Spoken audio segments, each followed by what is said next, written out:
Hello and welcome to the Improvement Season podcast. It is me, Steve Hall, and over there in a checkered red and black shirt in a children's bedroom is the one and only Pascal Flor. How's it going, Pascal? The creep. At least as you, or like you introduced me. Checkered shirt and sitting in the children's bedroom with a little hobo beard. Yeah, exactly. I wanted to say like hobo beard because I didn't shave myself. So normally I always shave myself on Thursdays. Didn't do it last time. Today is Wednesday. It's just a time for the lower shave, not time for the upper shave. This is something that I don't. Nothing is happening down there anymore, so no one is seeing that it can be a jungle, and the nature is reclaiming what was once his. So, that is going on there. I think I didn't even take a look myself for a very long time because I'm cutting now. Libido isn't there, so I have no idea what's going on down there. So you've got crabs. You're telling us you've got crabs. Maybe there is a population down there, and I am not aware of that. So, oh dear. Yeah. We've already gone to talking about the genitalia area already. Someone did message me saying how we end up talking about that far too frequently. Yeah, I think you've had a bad influence on me. What is wrong with us? How's it going anyway? How are you doing? Good. Positive things. No, I've heard. I mean, cut is going shredded already. I'm absolutely diced to the T. I could step on stage next week. I already get like you need to peak. people saying in the gym like, "Oh, you're stepping on stage next week?" Yeah, you bet I am. No, next week a year. No, cut is going fantastic, and I was just talking to you before the show about that. I had a period of time where I was struggling a little bit with the diet, but that was more so due to environmental things and also just due to the habit, I think, due to prolonged diet, needing then to drop out of the contest prep, being in a very, very bad place due to that. And then, just starting to overeat on a consistent basis and thus gaining that habit, which wasn't a good one, right? But now, and then I had a hard time actually once again going back into a caloric deficit because I built those habits. Now, cutting has become, again, such as in the past, and this is where like the first Improvement Season podcast episodes, right? Where I was saying like, I'm a robot. Just give me a task and I execute it, right? And that is how I feel now, once again, where it's just like nothing gets in my way. Even though that I'm busy, even though that I need to take care of the kids, even that they are now like a holiday season or that holiday season is coming up, nothing gets in my way in just meeting those caloric requirements for the day and doing what I'm supposed to do when it comes to my step counts, training, all that kind of stuff. It's just like I make it happen. Right? And nothing is being then negatively impacted by that as well. And then I said it to you, and that shouldn't sound superior or in some kind of fashion where I'm just like saying, okay, we make it so easy when it comes to cutting, but sometimes, well, Jordan Peters once said that bodybuilding is quite easy. Right? And I find that it holds also true to cutting to some extent. I'm not speaking about the contest prep where you have to like really, really get to it, but more so like at a body fat percentage where I'm at the moment, where many, many other people are or even are above that, whereas like I have duties and tasks to take care of as well. But hitting a caloric deficit is actually not really that hard. And once again, that is not meant in an offensive manner or that I see myself superior. I know that some people are very much struggling with that. And once again, remember what I said here in the beginning, that I also know that environmental things and psychological things play into that as well.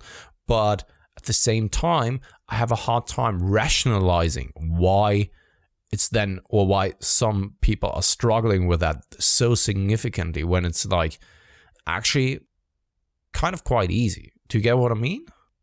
Yeah, I think it's credit to you and your experience and the habits that you've built up that have made it now so easy. And I think some people have an easier time than others inherently. True. I think probably also our lifestyle really allows it because I don't know. There's people that go out drinking regularly and it's like they love it and they really enjoy it. And maybe that's something that they find hard to incorporate into a dieting thing. And yeah, it's one of those things. And I think it's something that we do with our clients. Like we help them develop these habits. And I've certainly had people who have come and they thought they could never lose weight. And then it's a case of, oh, actually I could, I just never was consistent because I didn't have those habits in place. So I think, yeah, for us and for most, well, hopefully a lot of the listeners, they've got those habits in place and like cutting is just like mission objective, just got to do these things. Because actually gaining can be tough. Like at its extremes, the gaining becomes very tough, just like cutting at its extreme becomes tough. In that instance, I was then thinking like, okay, when other people are struggling with that, right? And some bodybuilders actually really strive in that. Is it then more so that instead of thinking, okay, we can do it easily, like, of course, this is where experience comes into play. We have done it so often that we kind of know what to expect. We kind of know how to deal with that. We kind of know how to set it up and everything like that. So this definitely comes into play. I'm not playing that one down. But thing is that I just think that, okay, is it then that we are just a little bit more weird than others? And that doesn't mean that it's a good thing, right? That doesn't really mean that it's a good thing. But I think that, yeah, I don't have an issue. And then, I don't know, for Christmas dinner or so, plan ahead for that and be very much prepared. I don't think that it's always the case, but I don't fall for peer pressure, for example. This is something that I have been doing in the past, especially when it comes to drinking, right? When I was working in the music industry and stuff like that. But now I'm just totally resistant to it. Maybe it's also just becoming older and being more like, what the fuck, mate? This is my life. I don't really give a shit of whether you want me to drink or not, right? But I'm not falling for that anymore. When other people around me are eating that cake, I'm more than fine to not eat that cake. And even when they are saying like, what is wrong with you, or making fun of that, it goes in one ear and comes out the other ear. It is what it is now. And maybe it is like, okay, it's a level of experience that just comes into play and a little bit of weirdness that is present as well. Because yeah, let's be real. I mean, people that truly like bodybuilding, and so many people say that, most of the people are a little bit like crazy. Yeah, they actually are.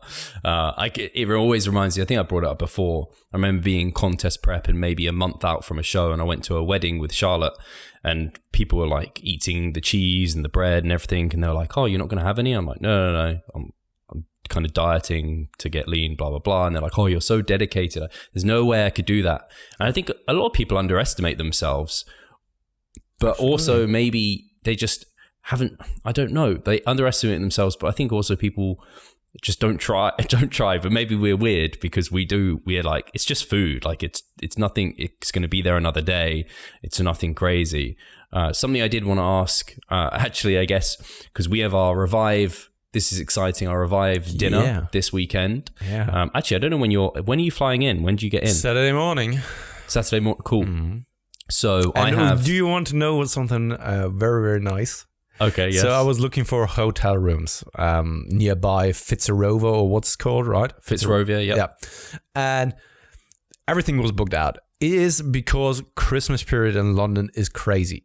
Everyone is getting to London. It seems at least like that. And there were no hotels at all anymore, at least not for a reasonable price. And I knew that at some point, some hotels will pop up because people may be canceling, or they have last minute some rooms for free and they just want to push it out there, right? So yes, I was looking over the past couple of days, and yesterday a deal popped up that is exactly beside that restaurant where we're eating. So you can get trashed. Yeah. And it was like, okay, I'm just going downstairs, after eat party something, at Pascal's. Stay as long as I want because I don't have a long way back home again, right? And then, just go upstairs and take a nap. Amazing. That's great. What was I going to say? I can't even remember what I Oh, was gonna sorry. say. Sorry for that. So you're going to be dieting during that period of time, Yes. and we've got a set menu. And I think you chose Prosecco. We've got Prosecco, glass of Prosecco. You've got a steak, starter, aubergine. Have you got aubergine, baked aubergine starter, and then dessert? You were fucking weird and chose cheese. Yeah.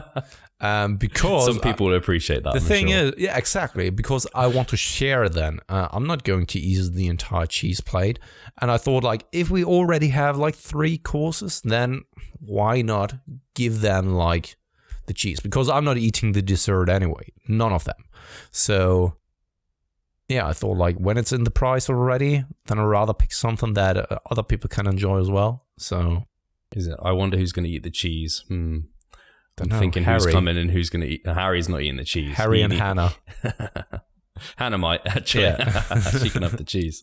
So I was the way I was leading into that, because I was thinking, oh, actually, that's going to be quite a heavy caloric hit, considering if you're eating all 3 courses. I was like totting it up. I was like, that's a 1,500 calorie meal, which without the cheese, I mean, then it's only a steak and then the aubergine. So it's not really that big of a thing anymore. Fries with the steak, I think. Yeah, but I'm not eating those fries. So this is the scenario where you'll have people who will have an event like this, and they have the set menu, and they've picked what you've picked, and they will feel obliged to eat it all. Yeah. And that's where the problems come in, because you don't need to eat it all. And like you've said, like, yeah, sure, you've paid for it and it's food prepared, but I mean, what harm is it to have left that food if you don't want it really for your goals? And your goals are more important than eating just the food. Chips, yeah, they're fine, but they're not going to be like the world's best chips. Cheese board, or if you've chosen a dessert, it's not going to be like mind-blowing and a game changer. So I think for these occasions, it's kind of like choosing your battles. Like, if you want, if your goals aren't super important to you, and maybe in the kind of context of your overall year, it's not a big deal to have like a day off. Enjoy it, like, don't worry about it. But if you're like Pascal, or someone takes their goals very seriously, and kind of the knowledge that you're still moving towards your goals is more enjoyable than just having a meal and a day off, then I don't see a problem with that. The issue, I think, only lies when people don't know themselves well, and they think that they would more enjoy being strict and regime and sticking to it than enjoying it and being relaxed. Oh. And I think that's where being coached helps, because then as a coach, you can, from the outside in, be like, be a bit more objective about it, and be like, you probably know your own clients quite well that way, Pascal, where you're like, no, mate, please just have a day off. You just like, please just go and enjoy it. Let your hair down. You're not competing for like 5 years or something. So go and enjoy that meal, and don't kind of be a robot today. Yeah, absolutely. And the thing is that what you brought up there, I don't feel obliged to eat those kind of things. Yes, it is money spent, but I mean, come on. You're also spending money for other things as well, for other food that you are maybe leaving in the fridge, and then it's getting bad as well, or becomes bad. The thing is that you're still participating, and that is the main thing, that you are not just sitting there and not eating anything at all. And this is something that I've done in the past, and this is where you get like weird looks and people don't really understand. I think also there it becomes less and less important when you are getting older, because then people start to appreciate and value the other things in life that are truly important, and that is not like the food, but the food is just a byproduct of then actually being together. And especially in that instance, you could easily be like, yeah, I'm eating that steak, I'm eating that aubergine, and yes, the side are along with the steak, but I'm giving it to someone else who fancies that, or who is now in a gaining phase, or something like that, right? Where you don't have to eat that, but you can actually make it a little bit of a game, even if that's easier for you. Where it's like, yeah, I feel full now, so if you want to have more fries now, go ahead and do so, right? Then people won't really look that weirdly at you, because you're still having something to eat that is proper, where it's not like, why the hell are you eating a salad here at the Christmas dinner, for example, right? It's just, most of the people don't really understand, especially when it's from a former generation, where it was like, I don't know, especially the generation who experienced the war, they are always more so concerned about, kid, eat something. You don't know when the next meal will come to you, right? So you better eat something.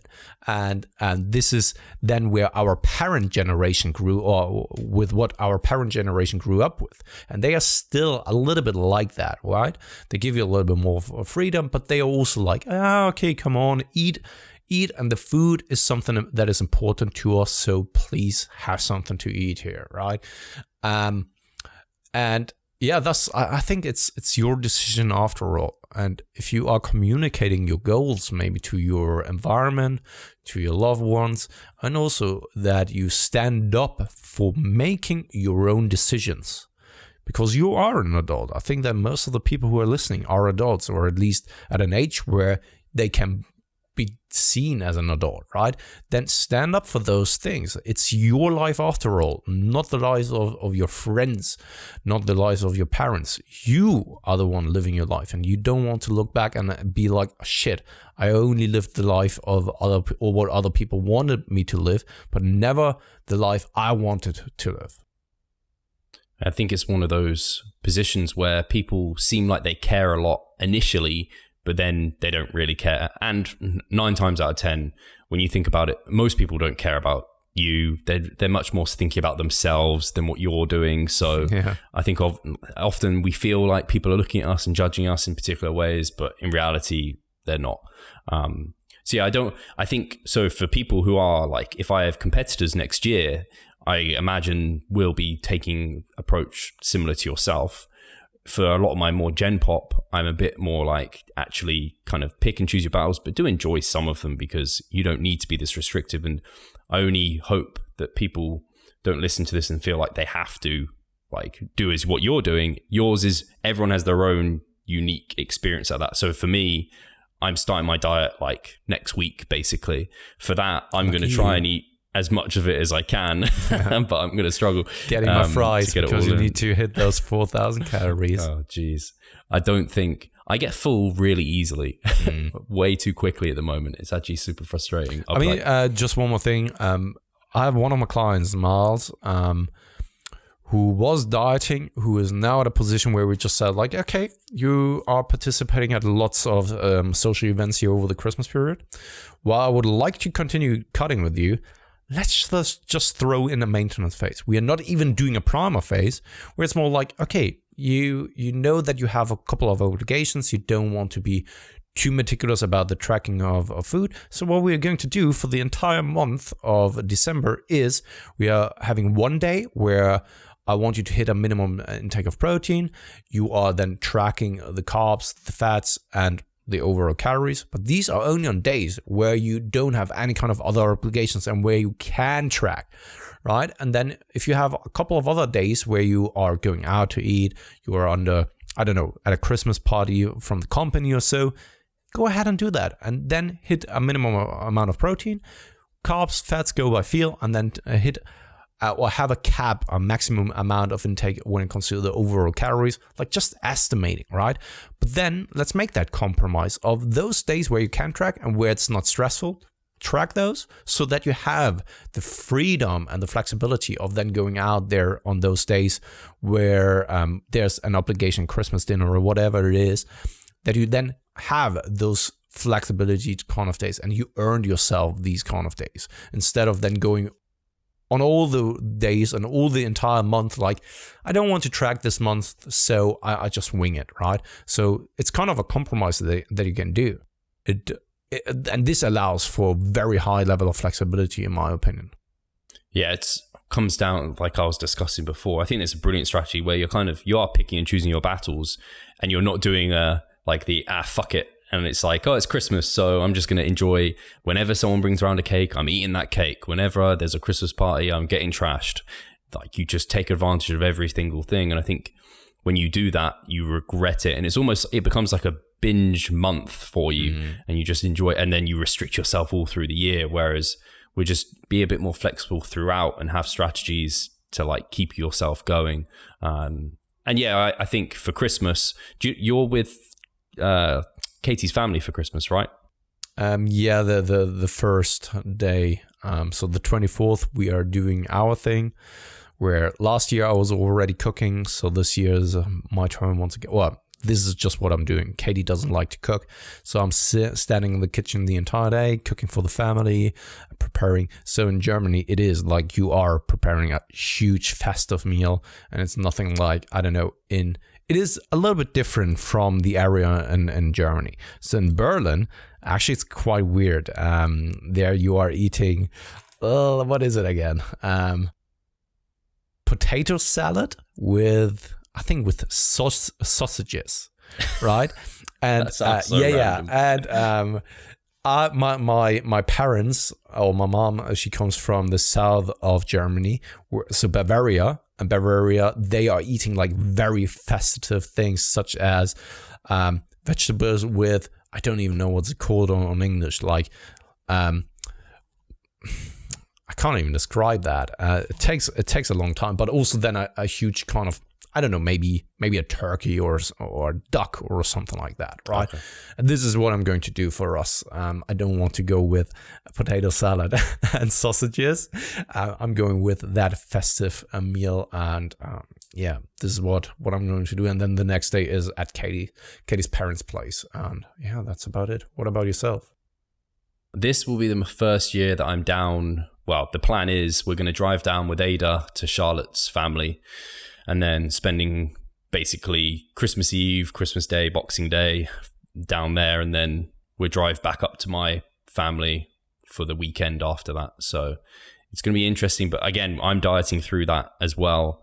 And I always think, like, as a competitor, even on Christmas Day, I don't know, I just...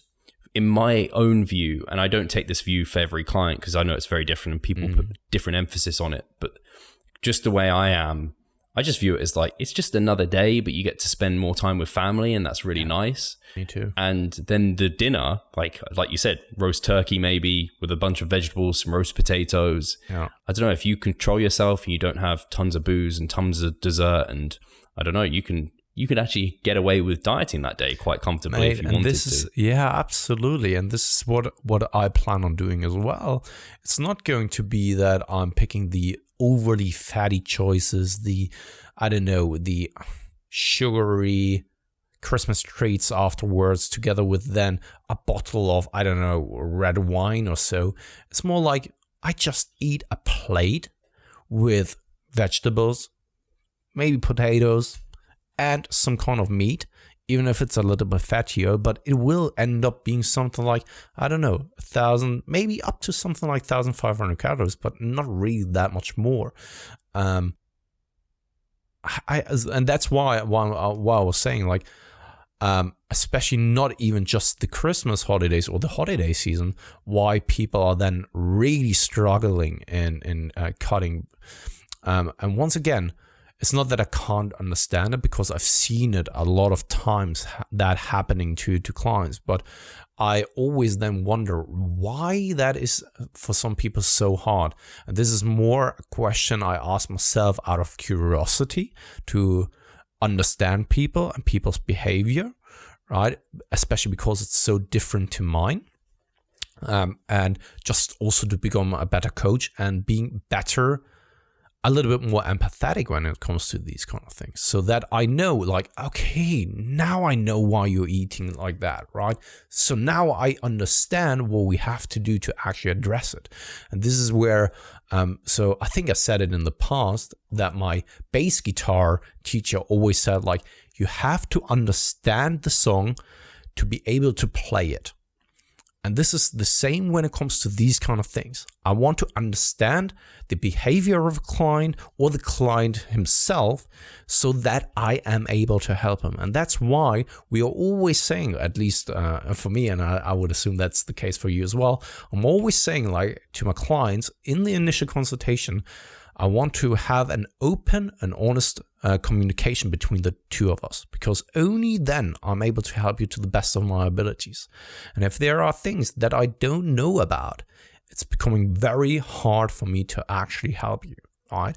And yeah, the understanding part of why people are drawn then to that behavior, or why people truly have a hard time. And I don't think that's a black and white answer where it's just like, okay, this. I think there are many, many factors, right? And getting to the point of truly understanding the signals for when it's happening and the triggers for that, so that you then actually can address those, is what I'm still trying to figure out for myself. Yeah, it's something I always try and put myself into my client's shoes and get them to explain what's actually going on in their life, because the numbers don't tell you anywhere near enough. And it's actually, and you probably say the same, is kind of as much as they invest into you, you can invest back into them. The more they invest in you, the more they tell you open and honestly what's going on. And the more they have to think about what they're doing, what they're like when they're training, their sleep quality, all of these aspects, the stresses in their lives. You can't think for them. You can't try and diagnose something without any information. Like we've said, without data, you're blind. We're currently doing that kind of infographic series over on Instagram. All of that data is great, but I think the next one I'm posting is about video logs, and that arguably you could just use that video log and not see anything else and be in a really good position. But without that, the data is almost, it's like you're not dealing with a robot, so the data isn't actually enough. So yeah, no, it's... I had just recently one of my clients said, like, when I signed up, I wasn't aware of how much it actually requires for me to do work. And this is something I think we've talked about in the past as well, that some people just go in with the expectation that the coach does everything for them, right? And then they are wondering why they don't see any kind of results. We are not with you sitting at the table and then being like, okay, this is something that you shouldn't eat. And here's the spoon that you should eat that portion of, I don't know, the salad. Don't know, right? But it was really, I found it very cool that he was so reflective about that situation, where it was like, I know that I need to actually invest a lot into that, and wasn't prepared for that. I didn't think that I need to do that much, but it is exactly like that. And an analogy I'm always bringing up with people is that you can imagine a coach and a client to be like that you are a team. So you are the coach on the sideline. You watch the game, you perceive the game quite differently because you are taking place from the outside, so you can look more objectively at everything. You're still somewhat emotionally invested because it's your team on the field, right? But you can observe it from the outside. However, the client is the player on the field. He will perceive it quite differently as well, and especially because he is massively involved in the gameplay, he is executing everything, he's even more emotionally invested. However, together, they can basically achieve everything. The player comes out, speaks to the coach about how everything that is going on the field, because the coach has only two eyes as well, maybe even sometimes only one eye, or maybe even three eyes sometimes when he is a mutant or so. But regularly he has two eyes, and thus he looks over everything, and thus can miss something, but maybe sometimes sees things that the player doesn't see because he's emotionally invested. And then everything makes sense, and you can together come up with strategies moving forward and maybe experiment a little bit. And the back and forth, the conversation between the two of them, right? The player comes out and sometimes actually says to the coach, like, hey, I perceive it like that. Let's try it because I have the feeling that this and that is happening, right? And maybe the coach is even like, yeah, I didn't see that, but let's try that, right? And together you can then come up with conclusions and solutions moving forward. And this is how I like to see a coach-client relationship, that you are the team and you are basically playing against someone else. Maybe it's against the training, maybe it's against the nutrition, maybe it's against like social environments and habits of yours, right? That you then need to kind of overcome and succeed against. And only together you can do it in the best way possible, in my opinion. And that's the power of a coach. Brilliantly said. Like, that's exactly what coaching should be. kind of the guidance, the overseeing things. I wonder how many times you've had Pascal clients coming to you and being like, oh, I haven't lost weight this week, or I'm stalling. And then you'll look over the data and be like, you are losing weight. It's just because they're looking on the day-to-day scale weight. Absolutely. And they're so, whereas like the coach, like you said, can see the bigger picture and they can see the broader, what's actually going on. And this is where assessing data and viewing the mesocycle, and you can actually see like trends and how everything's going along. So I love that description. It's brilliant. Yeah. So everyone sign up for coaching today. Exactly. You sold it well. Yeah.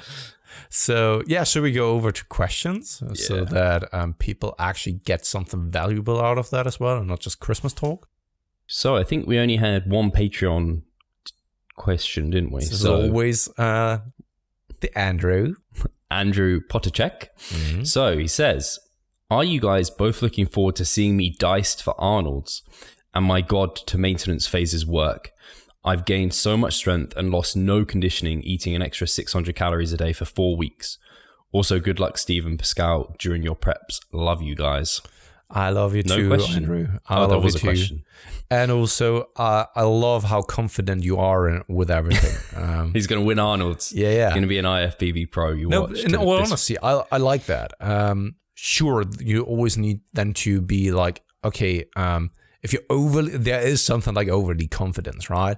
When you're just like going in there, and when you type in, when shit talk goes wrong over on YouTube, you see a lot of MMA fights where they are like, where someone is shit talking to the other guy and the other guy is like calm, doesn't respond. And then in the ring, he just gets his ass kicked like big time.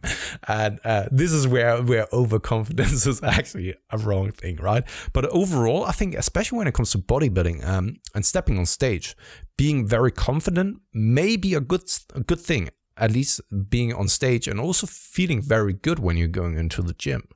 But anyway, that wasn't the question. I just wanted to bring that up.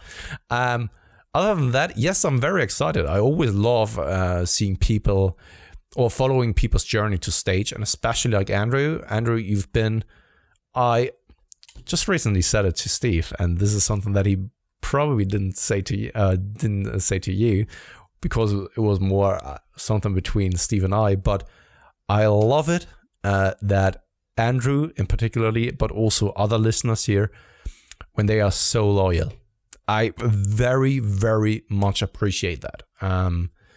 Revive Stronger is based on those type of people, of course, of other supporters as well, but especially those who have been following us for a very long time, who have been especially supporting us for a very long time.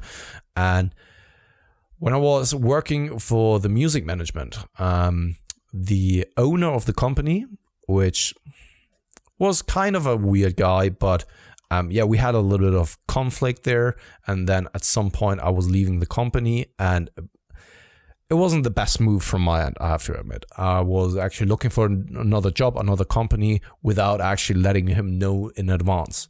And once I had something, I actually told him like, okay, I'm going to leave the company. I have something else, right? And basically he sat down with me and said like, Pascal, that is all good and well. I could see that you're not enjoying it here, but I would have wished if you come to me and just talk to me about that. Because one thing that I want to give you on your way is that loyalty is super important and will get you very far. I didn't understand that at that time, but the more I grew up and the older I'm getting, the more I can appreciate that as well. Yeah, I think it's interesting. Well, this is a complete tangent, but talking about, I agree with that statement. I don't know if I completely agree within like employment, only because quite often the only way to get up in employment is to move around. Absolutely. And not be loyal. Because Absolutely. I've seen, for example, Charlotte, she's been loyal to the same company for ages. And I'm always like, if you just move to another one, you could get like an extra 10 grand or something and have a better state of employment. And I've seen people do that where they jump company to company. I don't know if that's the right way to do things or a fun way to do things, because yeah, certainly for us, for client loyalty and working with a client a long time. I mean, I've been working with Andrew for years, and would like to say he wouldn't have seen as good results if he'd been jumping coach to coach, because we found what works for him incredibly well. And yeah, we have a good relationship. He's a crazy fucker, but I love him for it. He is unbelievably passionate about training, and he loves it to death. Seriously. Same goes I'm for very Z. excited for him. Like Z, my man, once again, shout out to him as always. Jose Alurero over on Instagram. Check him out once, and you see how crazy that guy is now. And Steve and I were just talking about that off air before we went on. And I've been working with the Z for 2.5 years now. One of my longest clients here at Revive. And the transformation that he has gone through in these 2.5 years is crazy. And I'm not just saying that this was my thing that I did that, but the thing is that once again it falls back to being a team. Before that, he had the same genetics, right? I mean, I didn't change his genetics so that he's now blowing up or so, but there were just things that weren't in check. And together with a coach, he was then able to go out there and execute and become a monster now in just like 2.5 years. And I mean, we will go to stage next year, and I said to him, like, if you stay on track, mate, and if the judges won't be too negative about the tattoos, because that could always be like that judges don't like that. He's got a lot of tattoos. He got a lot of tattoos, but hopefully he will be such a freak that he's just like leaving Undeniable. Exactly, where people are just like, I can't ignore the guy. It's just too crazy. I don't like his tattoos, but I don't really care. It's just crazy, right? And I'm very confident that he can go very, very far. And this is basically just 2.5 years. Now imagine where he could be in like 5 to 10 years when he is staying that committed and like that much on point. And this is also where then, I don't know, the loyalty is where. So over time, you're just building a relationship that is more than just like a coach-client relationship. And I just want him to succeed because he has become more than a client. He's still a client, but also much more than that. He's also a friend now. And because of that, it's just like, I want you to actually go further than you yourself can imagine you could end up being. And this is something that he had to deal with self-doubts a lot of times, where it was like, you can't even see your true potential yet, but we will get you there. It's almost like you're more invested in their journey than your own. Yeah.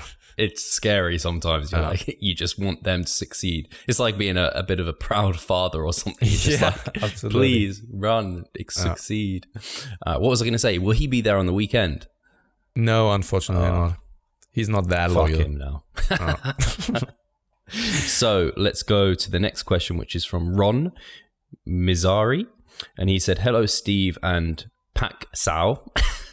Sorry, I just found that way too funny.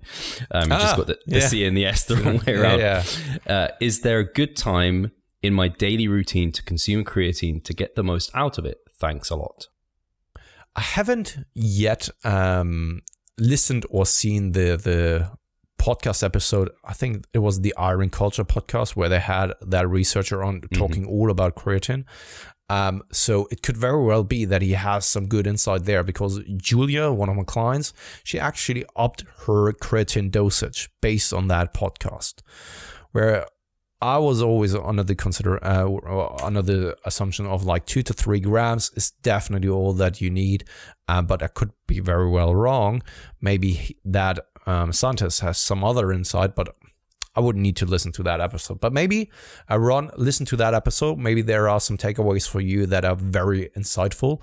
Other than that, I can only speak about like what I know so far or what I've seen so far. And I think that taking it in whenever suits you is just the way to go. I think that's generally like a fantastic recommendation.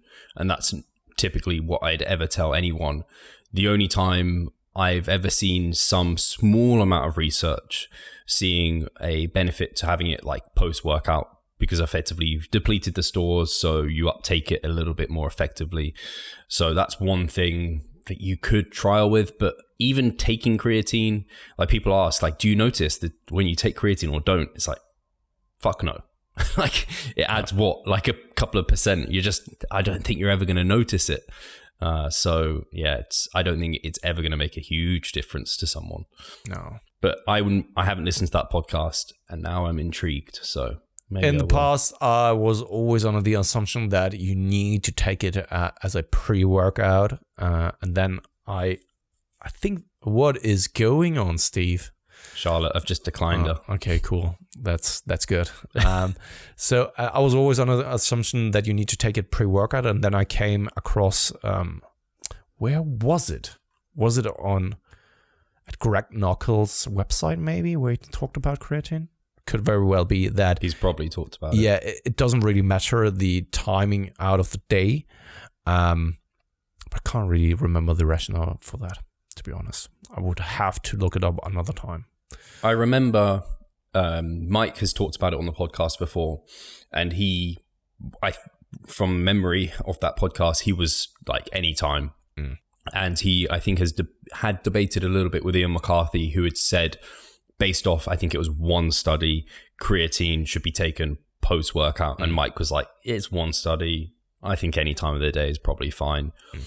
Because I guess when you think about creatine, what's it doing? It's a saturation point. So I don't know. Yeah, nothing more to say. Check out the podcast by the Iron Culture Boys. So Corian Hibbard has asked, hi folks, I have a couple conjoined questions. I was hoping you could play Haysack with Hacky Sack. Sorry, Haysack. Hacky Sack. Yeah. That's American game, isn't it? I actually really want to play Hacky Sack now. Oh no! Like, do you know what it is? Yeah, absolutely. Everyone on the school ground was playing Hacky Sack back in the days.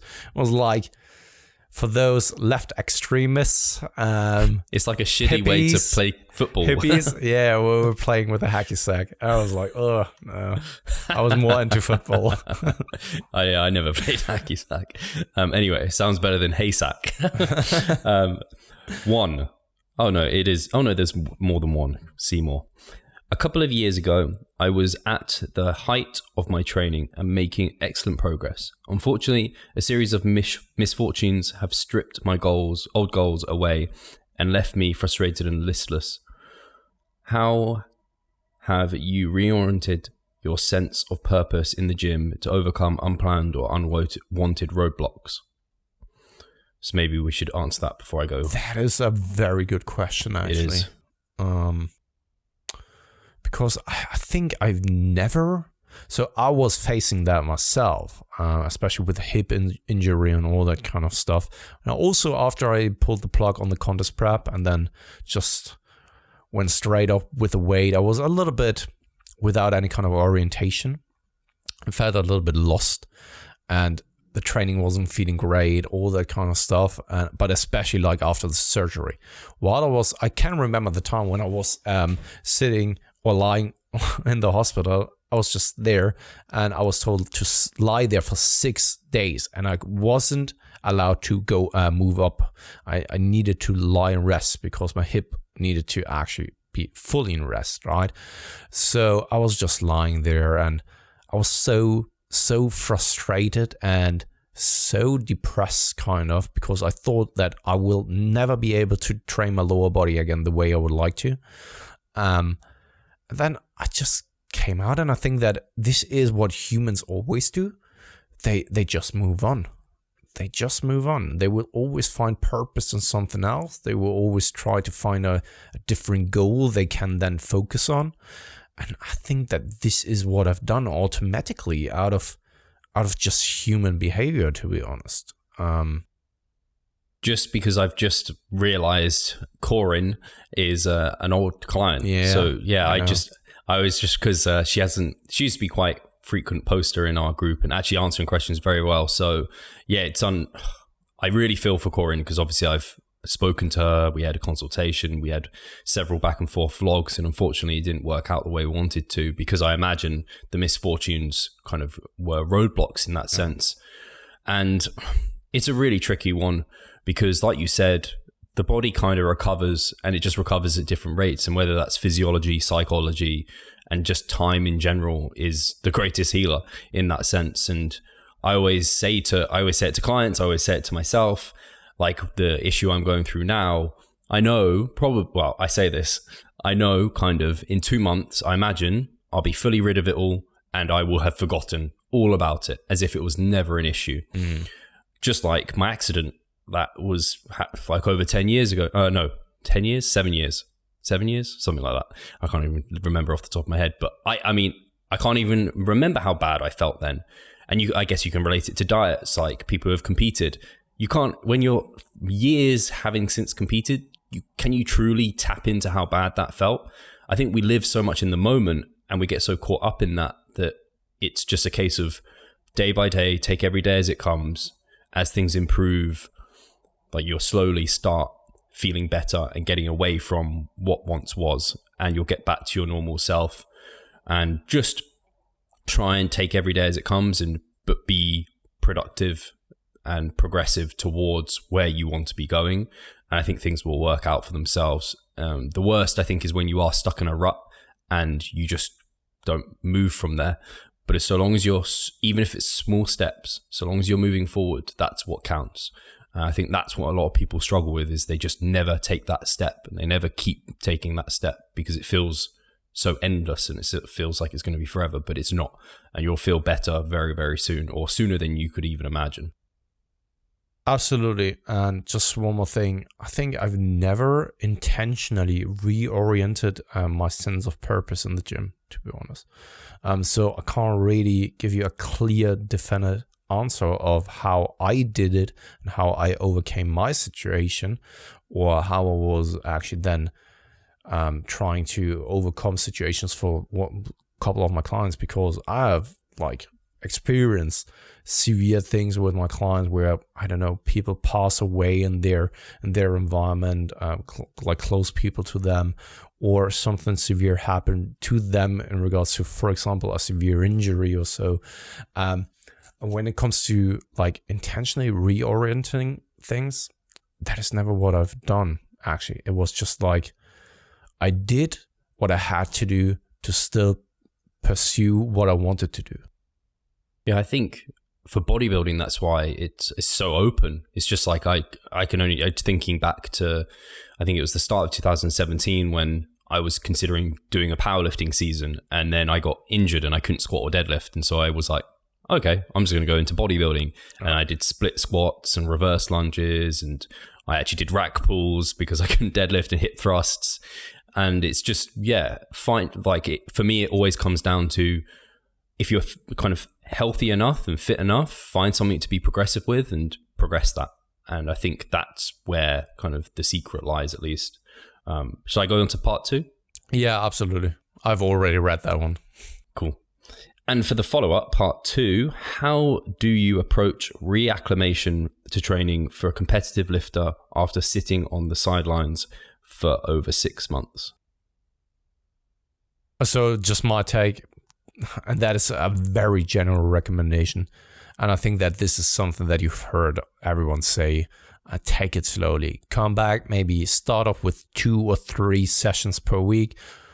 You could even start off with 4, but then take it very sub-maximally when it comes to the amount of volume that you're doing, the amount of intensity, all that kind of stuff. You have to probably relearn those movement patterns. Then also secondarily, you are in the beautiful spot of just regaining a lot of the muscle mass you've probably lost over that time in a very short time. So you don't want to overdo it, because then you are running into the wall very quickly, and then you didn't really take advantage of that kind of beautiful spot or unnecessary evil that you are in right now. Just take your time and actually try to see it from a positive perspective of all right, here I am. Everything I'm doing right now is progressive overload, and muscle mass will come back very quickly. So I rather milk out those gains I can actually check in for as long as possible, instead of just all right, 5 days per week, crushing myself now for the first days, but then I'm reacclimated, right? So take advantage of that, the kind of evil, beautiful times, so to speak. This is a question that comes up very frequently when I post for questions on Instagram. What do I do coming back after a layoff? And I think without knowing someone's complete context and background, you can't give a kind of good answer, really. You can only give general recommendations, which you did, and I think they're fantastic. You almost treat yourself, especially when if it hasn't been, the longer you've had a layoff, then the more you need to kind of taper off. The less, then you can taper, that taper can be much shorter. So for like over 6 months, you almost need to treat yourself as a newbie again and go into the gym. But like Pascal said, the results will be rapid, but don't go back to how you used to train, because you effectively have now kind of jumped down from being advanced to now intermediate to now novice, but you'll make the jumps back up much quicker, but start at the bottom and then take it as it comes. Yeah. And you don't want to run the risk of actually getting injured along the way. So yeah, you don't want to have setbacks. That's what I want to say. You want to actually have just successors after successors here in the first successes after success in the first initial weeks and month, instead of, once again, if that was such a severe thing in your life that kept you away from lifting for this amount of time, then you want to actually have like wins now to check in, instead of like, once again, a setback due to overtraining, due to injuring yourself or something like that. So take it easy. Tick those boxes, like reward yourself, and then things will come over time. And just thinking about the resensitization you would have got from not training, that's why we're saying start as if you're a newbie again. Start with 5 sets of Bulgarian split squats and don't walk for the entire week. Imagine. Oh dear. So yeah, just even taking like a mesocycle where you just add a rep every week or something like that, and starting off easy, like that will be plenty of stimulus for you to be gaining back that muscle. And then you can take it up a notch the next mesocycle and just slowly eke back up. And you may be back to where you were after kind of 4 to 6 months again. So it will come back. So the next question, I have no idea how we'd ever say this name. I think it is now Idalio. Yeah, because he was... Wait a second. Let me just quickly check. Because he was once again saying it over on YouTube. He gave us a break. He's from Bulgaria. And he's Ivaio. So the watchers can see. This is that's the name we can see. Yeah. Ivaio Amuchev. It's very impossible to speak. Our man. Ivaio. Hey, Stephen Pascal. At this point, I'm tempted to ask a question just to see how you handle my name time and time again. I'm going to get it every time I see it. I'm going to be like, how do I say this name? Yeah. He needs to put on brackets for Facebook how to say it in English. So seriously though, this time a quick one. If a client of yours has been training for quite a few years, 3 to 5, but with no structure and only got into the good stuff for the last year and is not too fat, so thinks he need to put on some size now, how do you approach such gaining phase? Slower because he has been training for a while already, or harder and faster since he structured training experience basically makes him a beginner / early intermediate? Cheers guys, and keep up the awesome content. Thank you very much. Very good question, because this is something, and it's not just a good question because I was having that question in the past. That would sound as if I think that I'm superior when it comes to these kind of thoughts, but I think it's a very, very good question. So I had that in the past as well, where I was thinking like, so I was doing powerlifting for a very long time, right? Low repetitions, never really that high of volume kind of training. And I was thinking like, I was small when I was transitioning over to bodybuilding. I was thinking like, no, hey, mate, come on, mate. Yeah, I'm not the biggest yet, still. But yeah, I was always thinking like, okay, did I waste a couple of years because I was training hard, I was using a lot of load, but I was never training like truly like a bodybuilder. So I always thought like, okay, when I now start training like a bodybuilder, will I now blow up? Unfortunately, it never happened. Yes, I got bigger once I got over because of the different style of training. But I think that, yes, you will still probably gain a little bit faster than someone who would have trained for 3 to 5 years being absolutely on point, but also just because of the sheer amount of total muscle mass that you are now carrying, right? So we always talk about genetic seedings, genetic what's it called again? What do we talk? The genetic cap when it comes to muscle mass, the seeding. But the thing is that we still don't know where that one is. Still, if you're training like effectively, and this is something that we've talked about, I think 2 episodes ago, if you truly have nailed it for the first 3 to 5 years, you have built a lot of muscle mass in the first 3 to 5 years. Even though you're not like genetically best, you have probably gained a lot of muscle mass. Will you be able to gain that amount of muscle mass now, like because you haven't been on point? I don't think that this is truly the case, because you still have put yourself into that kind or type of stimulus before. So it's not truly novel for you. I think, though, that you will be still gaining at a rapid pace and gaining a decent amount of muscle mass. This is something that I brought up Jose.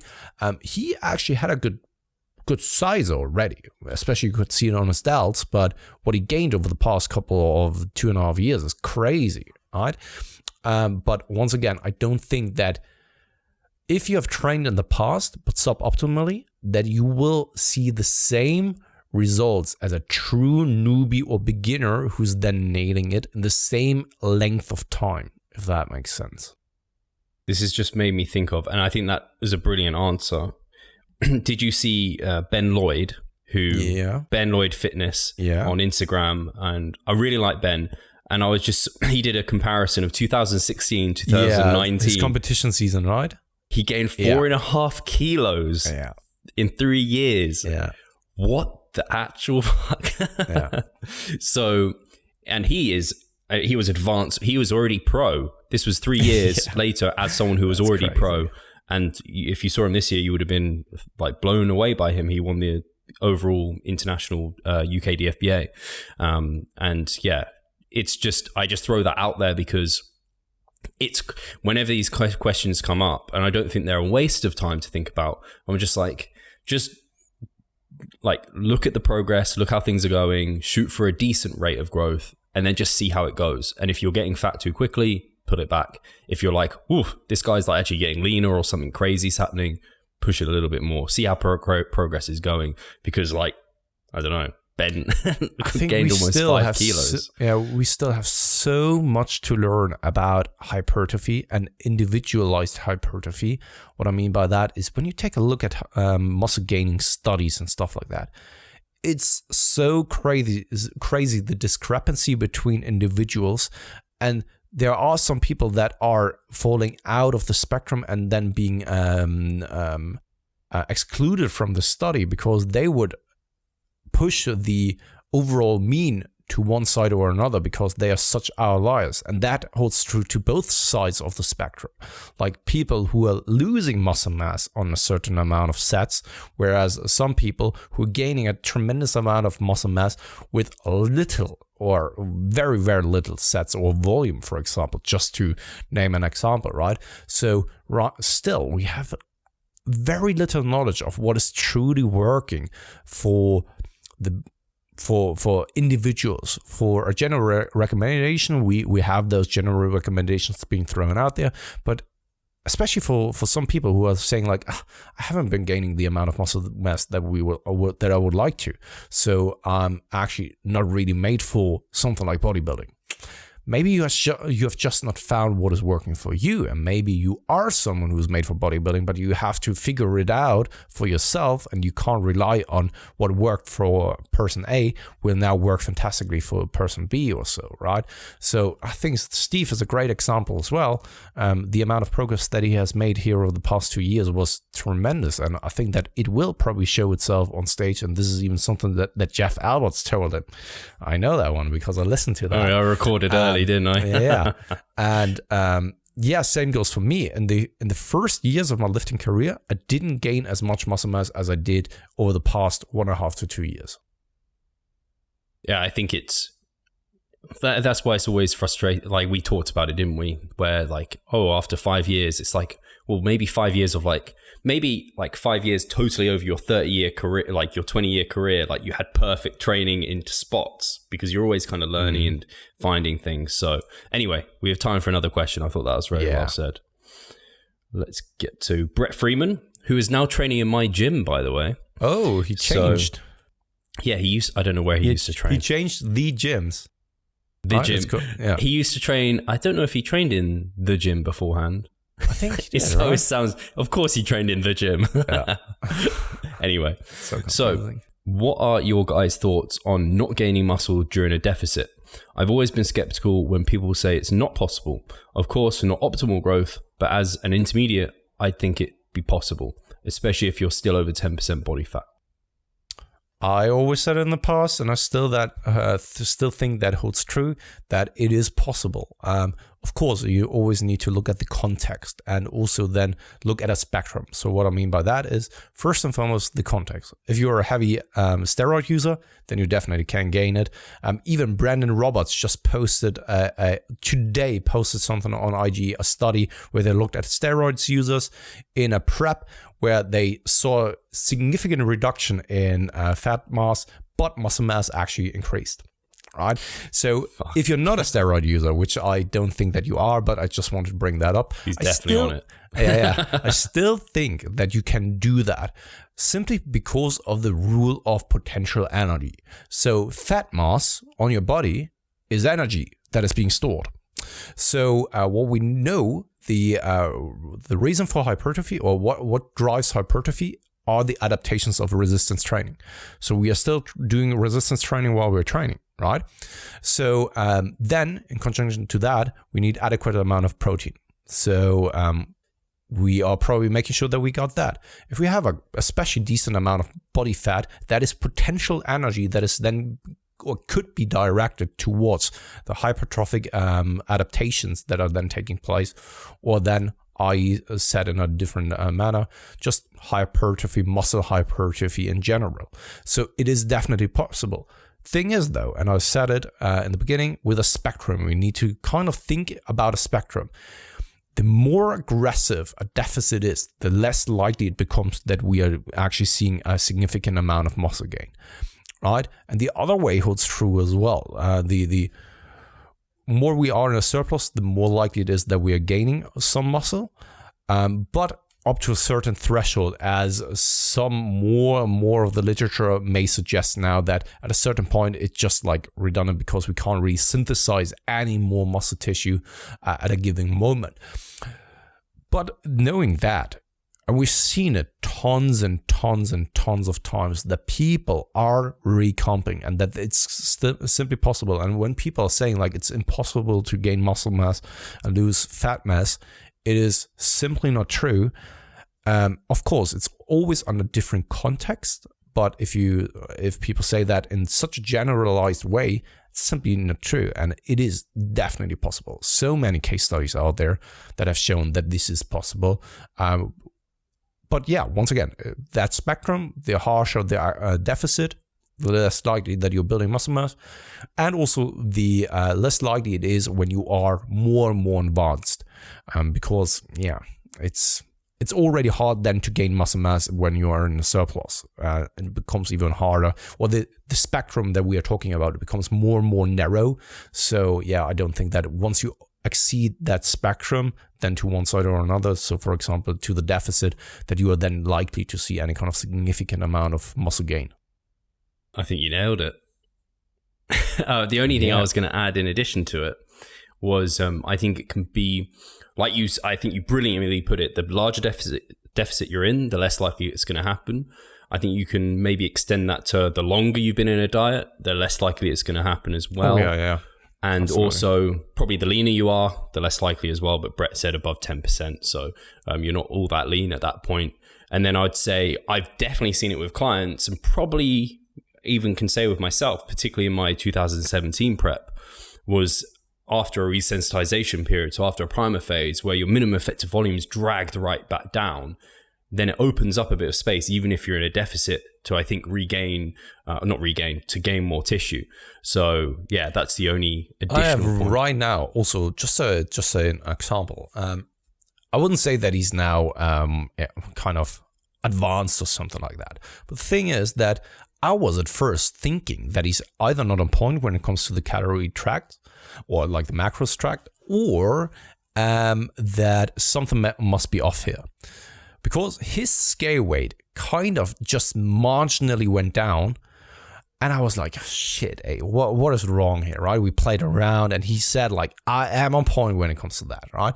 And then after just like 4 weeks, we took a look at the pictures and a look at the girth measurements, and his circumference measurements around the midsection were 7 centimeters down. The pictures look drastically different.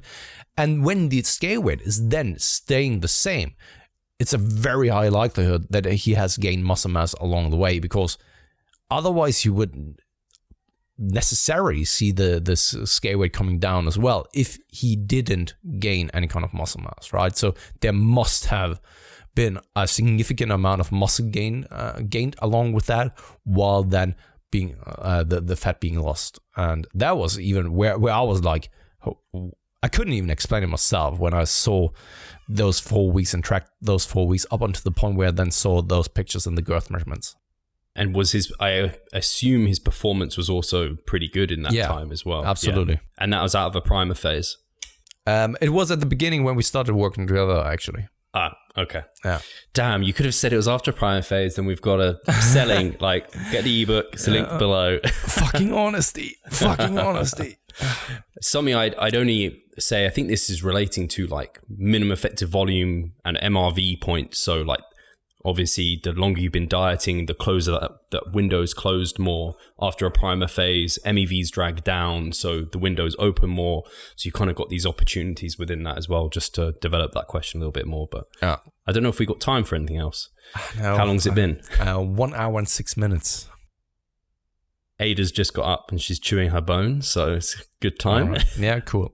So yeah, thank you very much, guys, once again, for all of our loyal listeners, especially, but also for all of what the fuck, I'm now stuck. For all the other supporters and listeners as well. So thank you very much for always tuning in. It means a lot to us, and hopefully we can continue the nice journey in the next year as well. I mean, we are still recording here over the next weeks, but yeah, I just wanted to bring that up because it's Christmas. Yeah, I hope everyone had we are thankful for all of you guys, because Thanksgiving had just gone, although it completely goes over my head as someone in the UK. It probably completely goes over your head as well. Absolutely. I'm lost. And then there's Friendsgiving as well. So we have many friends on here.